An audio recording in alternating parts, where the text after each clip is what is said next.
on World News Tonight. Refusal to surrender. Thousands of Ukrainian troops prepare to fight till the end as Russia closes in. Ukraine now embraces for a new Russian assault. Holy Weekend. Clashes erupted in Jerusalem with more than 100 hurt. Concerns rise as fears for another conflict brews. Extreme lockdowns. Supply chains shut down and Shanghai halts delivery of goods while experts say that this could be the worst than before. Find out more tonight. And flamboyant streets. Brazilians get together and kick off with a massive block party ahead of more celebrations.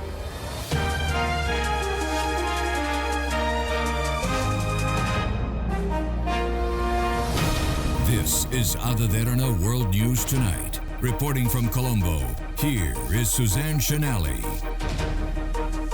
Good evening and thank you for joining us on World News Tonight. We begin tonight's broadcast with updates on the ongoing war between Ukraine and Russia. Ukrainian soldiers resisted a Russian ultimatum to surrender, which Moscow said its forces had almost completely seized in what would be its biggest prize of the war. A deadline for Ukrainian troops holed up in Mariupol to lay down their arms came and went on Sunday. Russia issued the ultimatum for the outnumbered soldiers who have been defending the smouldering Azovstal steel works. But several hours after the deadline, in the early hours of the morning, and there was no sign of surrender. Azovstal, one of Europe's largest metallurgical plants, has become a last stand for the defending forces. Moscow says its soldiers have cleared the urban areas of Mariupol and are almost completely in control. Having failed to overcome Ukrainian resistance in the north, the Russian military is now focused on Donbass.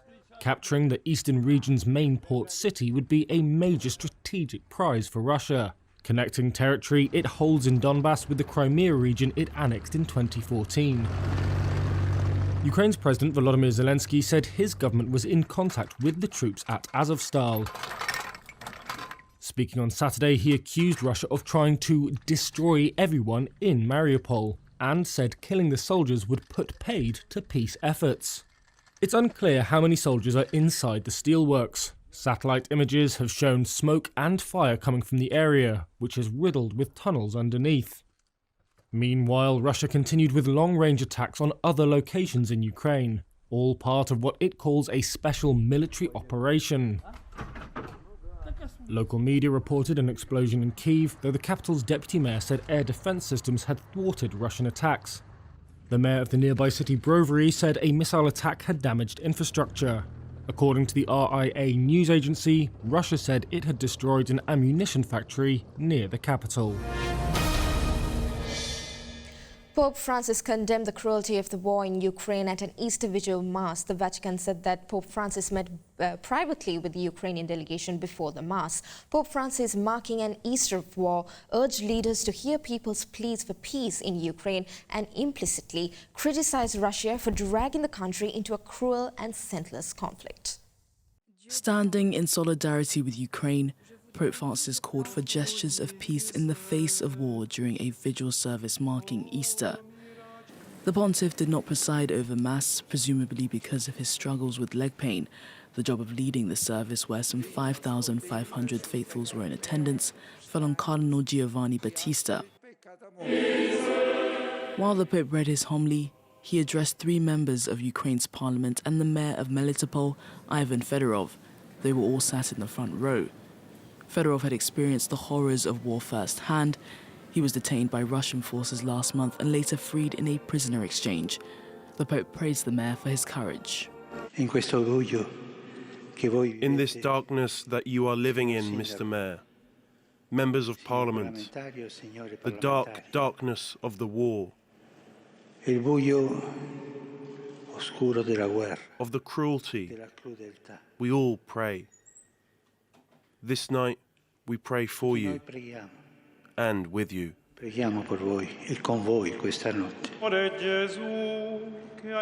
The war in Ukraine overshadowed the Good Friday procession as well.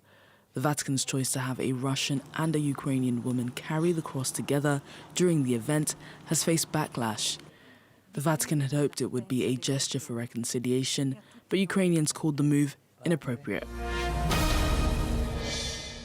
Israel's fractious governing coalition faced a new split when Arab-Israeli party RAM suspended its membership after violence around the Flashpoint Jerusalem holy site that wounded 170 people over the weekend. With tens of thousands flocking to Jerusalem on this Easter, Passover, and Ramadan holiday,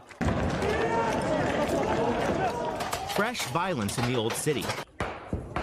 These fireworks set off not in celebration, but in protest. Some fired from inside the revered Al-Aqsa Mosque, according to Israeli police.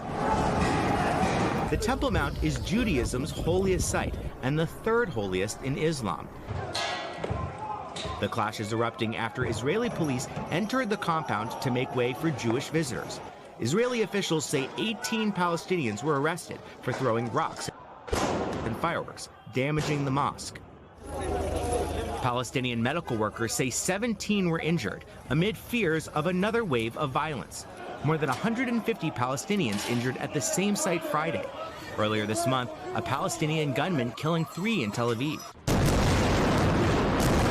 Last year, clashes over Jerusalem spiraled into an 11-day war in the Gaza Strip. Tonight, Israel's prime minister calling for calm, but warning he's giving security forces a free hand to do what's needed to keep Israelis safe. Inflation is up across the board in America, which led to a lot of people using credit cards to cover up for their daily purchases. But experts caution its importance to make sure that none of them don't get out of hand. Consumers' debt rose more than $40 billion, a jump for more than 11%, the highest it's been in more than 2 decades. Across the country, people are paying more for everyday expenses. Fruit, paper goods, English muck, everything. Everything is, I'm blown away. A podcaster living in New York City. Over the last year, she's been using her credit card more often, and it's adding up. Marie is like many Americans, turning to credit to get by. In February, consumer debt rose more than $40 billion, a jump of more than 11%, the highest in more than 2 decades. Credit card debt is up nearly 21%. These balances have been rising for a few reasons. Inflation's a big one, but I would also note that just higher consumer spending in general and the digitization of payments. People are using less cash. During the pandemic, government aid poured into Americans' bank accounts, money they're now using to pay their credit cards. Personal savings increased by about $2 trillion. We stayed home and we loaded up on home renovations and new TVs. Now people are starting to shift, and it's more about plane tickets, meals, event tickets, things like that. But for some, credit card bills are getting harder to keep up with. And experts say it's important to act now so your debt doesn't get out of hand. Their advice? Apply for a 0% balance transfer credit card. Negotiate with your credit card company. Or consolidate your debt with a loan that has a lower interest rate. While many are still able to pay their credit card bills on time, experts warn that could easily shift. We can't go through that many more months and quarters of this very, very high inflation without something breaking. Either a recession at some point, or more people losing jobs, or falling behind on payments. Let's go into a short commercial break. We'll be back soon with more world news.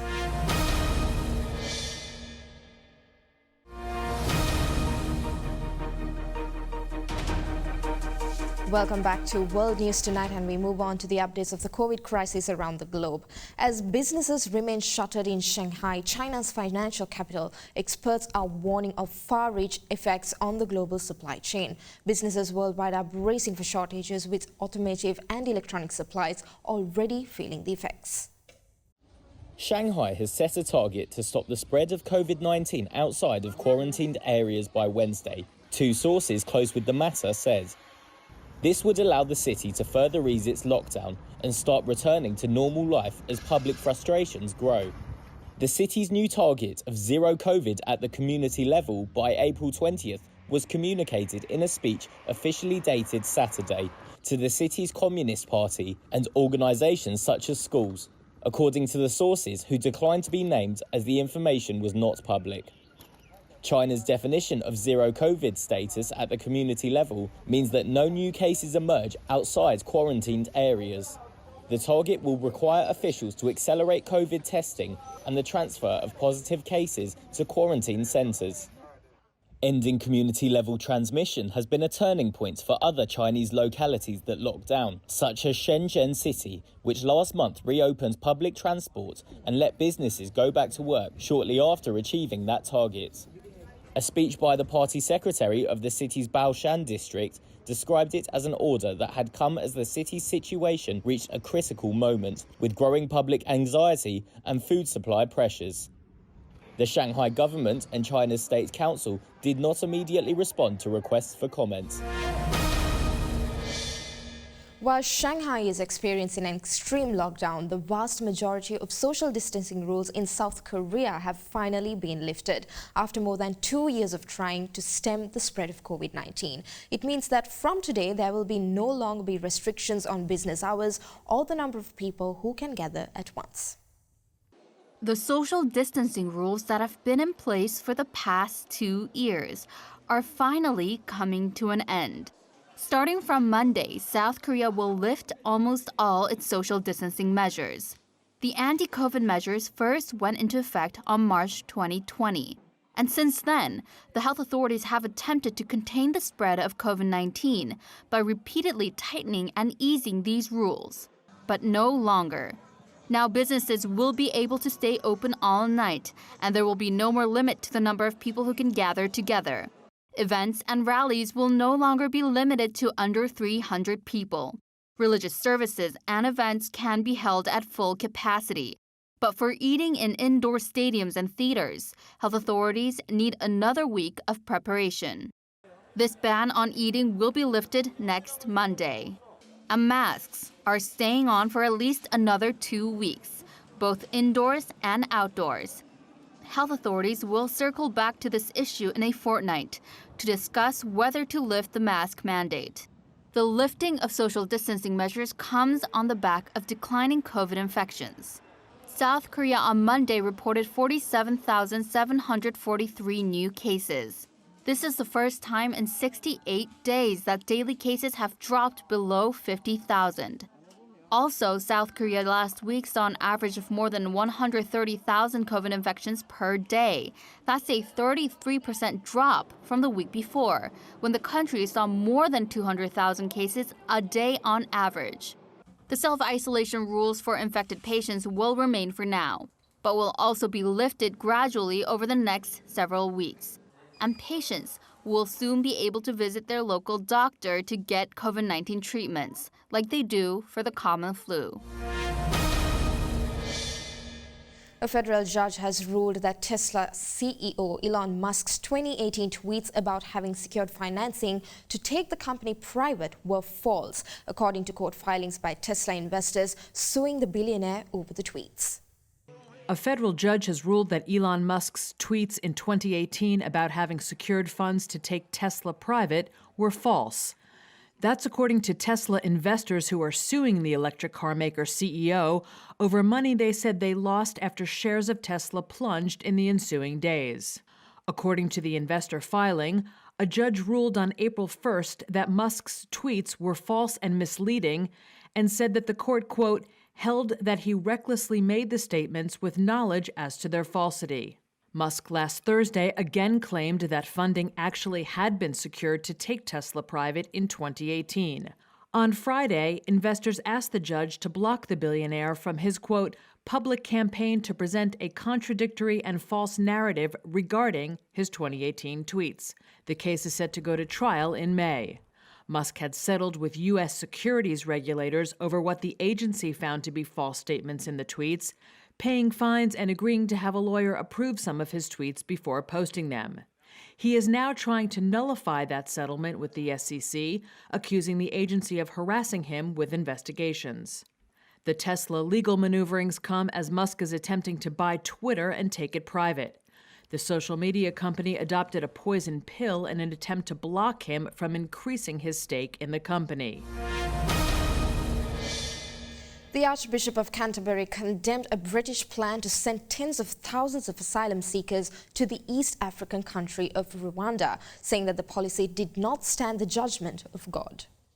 Happy Easter to all of you. The head of the Church of England has criticised Britain's plan to send tens of thousands of asylum seekers to Rwanda. The arrangement, announced by Prime Minister Boris Johnson on Thursday, is aimed at stemming the flow of migrants into the UK.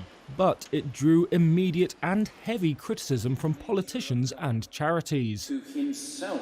Now the Archbishop of Canterbury, Justin Welby, speaking at an Easter Sunday service, has added his voice, saying the scheme poses serious ethical questions. The principle must stand the judgment of God, and it cannot. It cannot carry the weight of resurrection justice. It cannot carry the weight of life conquering death. It cannot carry the weight of the resurrection that was revealed first to the least valued. For as a policy, it privileges the rich and the strong.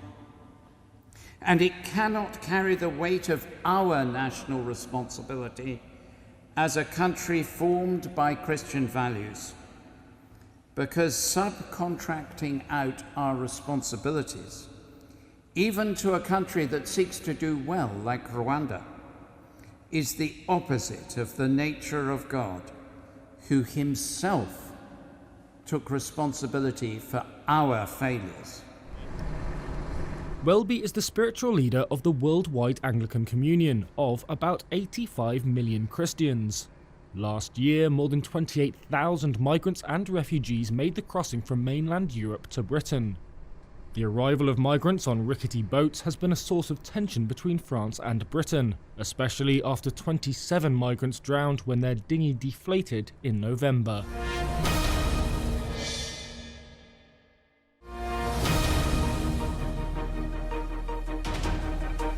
Welcome back to World News Tonight. For more news, let's take you around the world in a minute. US President Joe Biden returned to Washington, D.C. after spending the weekend at Camp David. Ukrainian President Volodymyr Zelensky recently made a direct appeal to Biden for the United States to designate Russia a state sponsor of terrorism. 3 people in Norrköping needed medical attention after being hit by police bullets during clashes between police and protesters. However, none of the injuries were life-threatening. The death toll from floods in South Africa's KwaZulu-Natal province last week now stands at 443, with 63 people missing. In the Marion Hill neighborhood of Durban, police with a sniffer dog combed the debris, with residents trying to clear up after devastating floods. The Queen did not attend the traditional royal event. The monarch, who turns 96 later this month, has been suffering from problems with her mobility and also did not attend the annual Royal Maundy service. 2 people have died and as many as 11 people were injured after being shot at a party neighborhood in Pittsburgh. The authorities' investigation revealed as many as 50 rounds were fired inside the short-term rental property where nearly 200 people have gathered.